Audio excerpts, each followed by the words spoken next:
Scintillant is probably one of the hardest resources to farm in the game. In this video, I'll try to share my experience farming this new resource, and somehow show you the easiest path to getting Scintillant nowadays. In the beginning, Digital Extremes wrongfully labeled this new resource as a common drop-in bounty, only to find out that Scintillant is a rare resource a couple of days after a hotfix was made. Honestly, even myself stopped farming this new resource because of how insanely low the drop chance is, and do remember that Scintillant is not tradable, and only used as crafting components for Quasar, Void Rig Capsule, and Xaku systems. It's not even usable in-game like the Condition Overload, and honestly, I don't think that its rarity justify its purpose. The hotfix did fix the confusion, and now, Scintillant is labeled as rare loot in either Tier 1 or Tier 2 bounties from Mother. But the question is, did it made any difference? There are actually two ways to gather Scintillant. The first one was the bounty mission from Mother I've mentioned earlier, while the second method is doing Isolation Vault missions, which can also be acquired from the head of the Intrati family. First, let's discuss the regular bounty missions.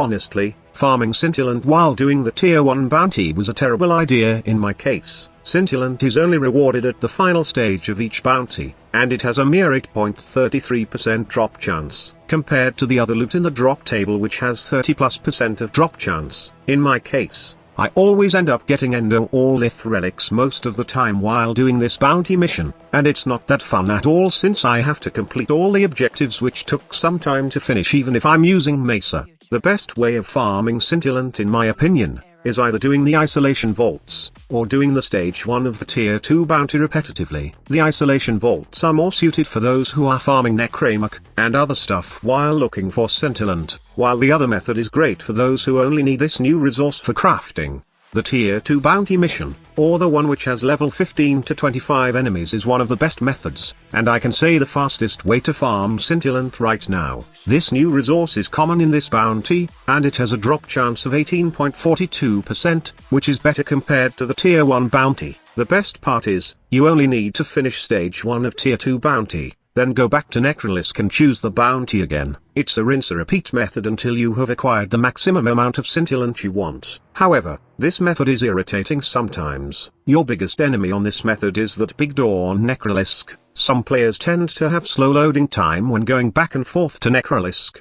and I wouldn't advise you going through this stress just to farm this new resource. If you happen to have issues with that big door, then I advise you to just do Isolation Vault runs. I have a separate video for solo Isolation Vaults, and you can check it out later. I have left the link to that video at the end of this guide. But to give you some hints, Isolation Vaults can be cheese using Max Range Octavia. Resonator and Mallet will be your main abilities to complete all stages of this mission, especially the Necramuk fight. Just drop Mallet, then crowd control with your Resonator and you are good to go. Usually, Scintillants are dropped by Necramuk in Tier 2 and the final tier of Isolation Vaults, but also, Scintillant may appear in the area outside the vault as floating lootable objects, which can be picked up similar to Setter's Wisps, except they won't despawn. Completing all stages of Isolation Vault may take some time, and if you are just farming for Scintillant, then you might not like how long this method will take to finish. However,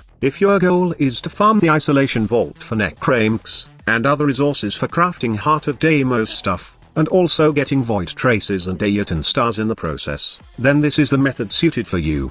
Honestly, the missions to acquire Scintillant is not that hard. The only problem is that, the new resource has a very low drop chance that it may take some time to get all the Scintillant you need. Just a quick tip, Resource Booster can double the Scintillant gain on Necramuk, and as well as looting it on the Isolation Vault. However, Scintillant reward will only give 1 per run. Also, the resource bonus on Smeeta Kavat's charm can double the Scintillant gain, but it only depends if the buff procs while you are looting the new resource. So that's it. I hope that you will find this video informative. Let me know in the comments box below if you have a better farming method for Scintillant. Be sure to check back later as I got yet another farming guide and some insane Helminth combos. Thank you so much for watching. Squad Leader signing off. This is the future.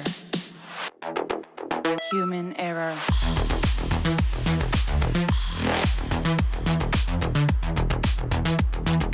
Evolution.